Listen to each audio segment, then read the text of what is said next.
for a burglary. Now, what happened was the drug-smoking hippies were protesting the Vietnam War, and it incensed him. Drug squads in the United States were increased tenfold, and the Drug Enforcement Agency was formed. Now, our Canadian policy is mirrored the policy in the States, but perhaps I think in a more gentle fashion.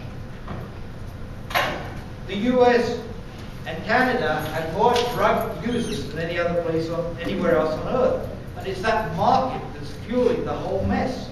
The American drug policy in much of Central and South America has totally destroyed their societies. No one's safe in those regions, and there is no rule of law. When the drug gangs number more than the military and have better weapons, there is no rule of law. And the cause of all of this is our North American drug users and the war on drugs. Yet, the intent on the war on drugs was honorable when it first came out. To rid society of drugs. Yet no reasonable person could conclude today that the war on drugs is anything but a very expensive, dismal failure. At least two-thirds of all US dollar bills show traces of cocaine. They use US dollar bills as opposed to smoking. That's two-thirds, absolute minimum. How many drug users is that? I don't know. They tested the Canadian loonie, but that didn't find it. They never did say how many googers would come. Now, how many users does it take to contaminate that many bills? Well, I don't know. But I'm sure it's a lot more than just live in the run-down areas of the city we normally think of as addicts. Yes, the vast majority of drug users are not on the skid road and most lead productive lives.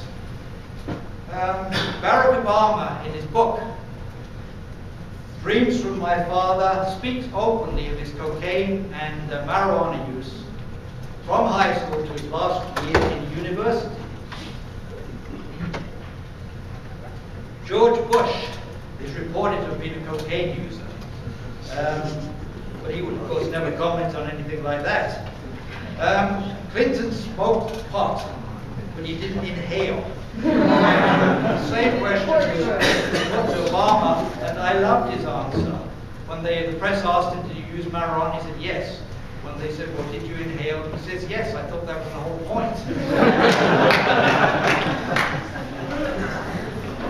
And in fact, more and more interventional people today are admitting that they have used drugs without ending up on Skid Row. And in fact, we do find this again and again. Even the evidence on the hard drugs is that the majority of people do not develop clinical dependence. And going back a few years again to this Vietnam era when it all started under Nixon, it's well known that many came back from the Vietnam War and they used heroin. Well, what happened? They went over to Vietnam. Suddenly they were being shot, their buddies were being killed, they were young people, they really had no idea why they were there. So of course they turned to drugs to, I don't know, to rationalize. I mean, they could have turned to booze as well, but I'm sure some of them did. And of course the first thing they used was marijuana because it grew everywhere. However, the military didn't condone that because they could find it very easily because of the smell. So what happened was, for a number of reasons, I won't go into all the details, but the Thai warlords who were supporting America had the heroin shipped south to southern Vietnam where it was available to the troops. And those of you who go back far enough will remember in the old newsreels, the GIs were always chewing on toothpicks. Well, that's what they used to do. They used to brew up their heroin, soak their toothpicks in it, and then they chew on the toothpicks. And in fact, a very, very high proportion used heroin at that point. And they had to give a clean urine sample to get back to the United States, which they nearly all did. And the percentage of drug users now amongst this group is no higher than the United States than in amongst any other group. And plus, of course, each year the war on drugs in the United States has become purer and cheaper, along with more people being arrested. A large drug bust, for instance, 20 years ago, would have been, say, 20 keys. That was a big bust. But today the busts are in the tons. If the war on drugs was a business, it would have gone bankrupt in its first year. Because its results have always been the opposite. They tried to get rid of drugs, they've made the drugs become purer and cheaper. They've created more addicts, so how does that work? I'm not quite sure. And the hypocrisy by drug enforcement officials is enormous. I don't know I shouldn't keep saying this, but if you go back in the communist era, those of you who are students of that era, in Russia they used to come up with huge 5-year plans, and they'd be announced by government, and in this 5-year plan they were going to grow more wheat, or they were going to produce more steel, and they were going to reach certain targets. And of course they all said they were going to reach these targets, and they boasted of how they'd reached these targets and exceeded their quota, despite the continual starvation of their peoples and the lack of almost all material goods. They declared the plan, so it had to be working, despite all the evidence to the contrary. Exactly as we're saying in the drug war today, on the side that gets paid to say these things. That's not legal. Anyway, another thing to me, the war on drugs has cut off all meaningful insight or meaningful debate into the problems. Some legal substances used by addicts, in fact lots of them, can be much more dangerous than those regulated by law.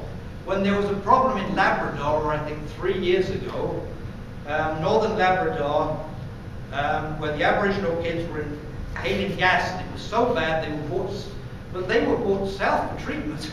Not because our cars don't run on gas, but because this is where the treatment centres are.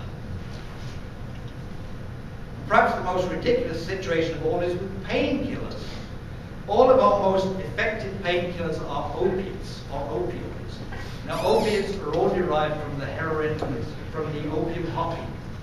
And opioids, I think, are chemical versions of exactly the same thing. Now, what do we get from the opium poppy? Well, we get morphine, we get Tylenol-3, we get OxyContin, and many more. In fact, one of them, hydromorphine or Dilaudid, even long-term heroin addicts, when they injected it on a double-blind study, they couldn't tell the difference. So all of these substances exactly mirror heroin, and yet nobody will mention that. All are very addictive.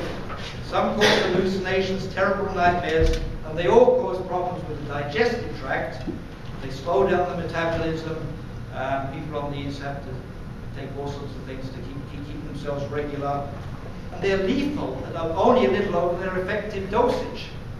You can easily overdose on these things.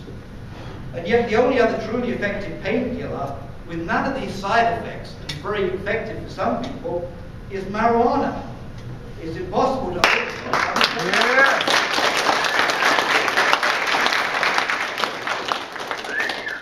So I'm going to bring you a little bit more into marijuana now, so I can get a little bit more. But they're all linked together, believe me. Let us dwell a little more on marijuana, the main focus here today. We're at a point now, to me, this is how I see it, where marijuana is becoming generally recognized as a real medicinal value, apart from its other values.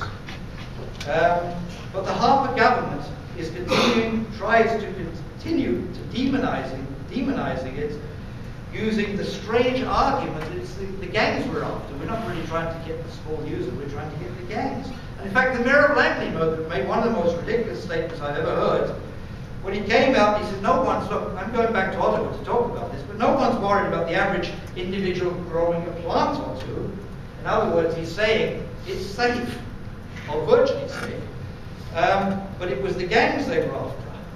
Now, I've got to put it to you that both the Mayor and Stephen Harper never studied physics.